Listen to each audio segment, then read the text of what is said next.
देखंतु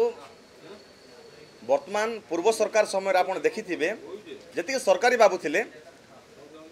समस्ते राज करुले राज्य को समस्ते सरकारी बाबू ही राज करुले राज करने साथे साथे आईन बहिर्भूत संपत्ति पूरा ठूल कर पूरा मालेमाल होते जहाँ को वर्तमान सरकार आयत्त करने बोली रेड कर स्वागत योग्य पदक्षेप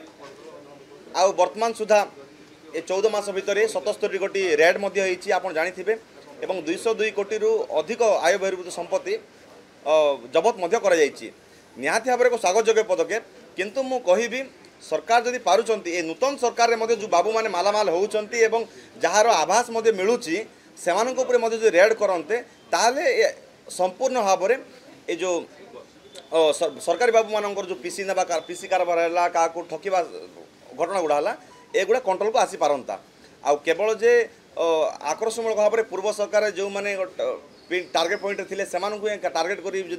तदंत करा जाए ताले समस्ते आसीपारे ना अनेक रहीजे भितरिया तेणु अनेक ऑफिसर अच्छा जो मैंने दुर्नीतिग्रस्त ऑफिसर अच्छा से खोजी खोजी बाहर करूँ जहाँफल साधारण जनता खुशी रे जीवन यापन करने सहित प्रत्येक क्षेत्र में न्याय पाइपर सरकार गठन हो ओडिशा रे 14 मास किंतु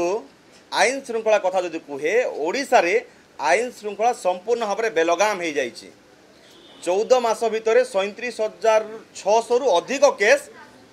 महिला मानकर दायर होती से भितर केतेटी तदंत होती केतेटी नहीं तार कौन सत्यासत्य ना कौन तदंत ठीक भाव में है नहीं सरकार चाहू ही ना नारी मानू सुरक्षा देवाई पूर्वर आम अभियोग कर आसुलु नारी मान ये असुरक्षित अच्छा नारी निर्यातना बढ़ी जहाँ आज पुनर्बार प्रमाणित हो जाइए राज्य रे क्राइम एक्टिविटी जो देखा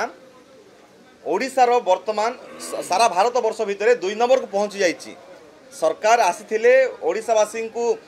प्रतिश्रुति देते कि एक विकसित राज्य गठन करेंगे बोली किंतु गोटे क्राइम युक्त राज्य गठन कर सरकार लगी पड़ी वर्तमान पंजाब 1 नंबर अच्छे और द्वितीय जे ओडिशा पहुँचला मुख्यमंत्री विभाग जदि एभली अव्यवस्था आईन श्रृंखला जदि एते विपर्यस्त ताले अन्य विभागीय मंत्री अवस्था आपण माने स्पष्ट जानीपारे आपड़ जानी आईन श्रृंखला विपर्यस्त होबार कारण गोटे प्रमुख कारण रही जहाँ को आम कह मद कारण पाखापाखि 60-70% क्राइम मद कारण होउछि आ सरकार कहते या माराथन करुँच युवगोष्ठी को प्रोत्साहन देवाई शिक्षा स्वास्थ्य शिक्षा क्षेत्र में चाकरी क्षेत्र में प्रोत्साहन देवाई गोटे मंतव्य दौरान इे खोलुंट मद दुकान 70टी मद दुकान 3टी मद फैक्ट्री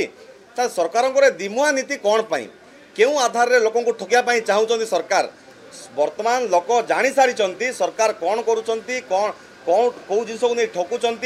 केमिति पथभ्रष्ट करुँच युवगोष्ठी को यह वर्तमान स्पष्ट बारी हो पड़ुछि आसंता दिन जदि नारी सुरक्षा पाई सरकार एक कठोर आईन आणवे ना जो माने दोषी जो माने आईन विरोधी काम करुँच कठोर आईन आणवे ना से कठोर दंड देवे ना एवं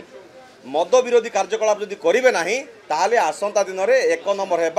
क्राइम रे 1 नंबर हवा एथिरे आउ कौन संदेह ना अति शीघ्र ओडिशा 1 नंबर हो तेणु सरकार आ उपरे गुरुतर सहित कार्यानुष्ठान नियंतु एवं ओडिशावासी को आईन श्रृंखला सठिक भाव में दिंतु नहले आंदोलन तीव्र रूप नब एथिरे कौन संदेह नहीं।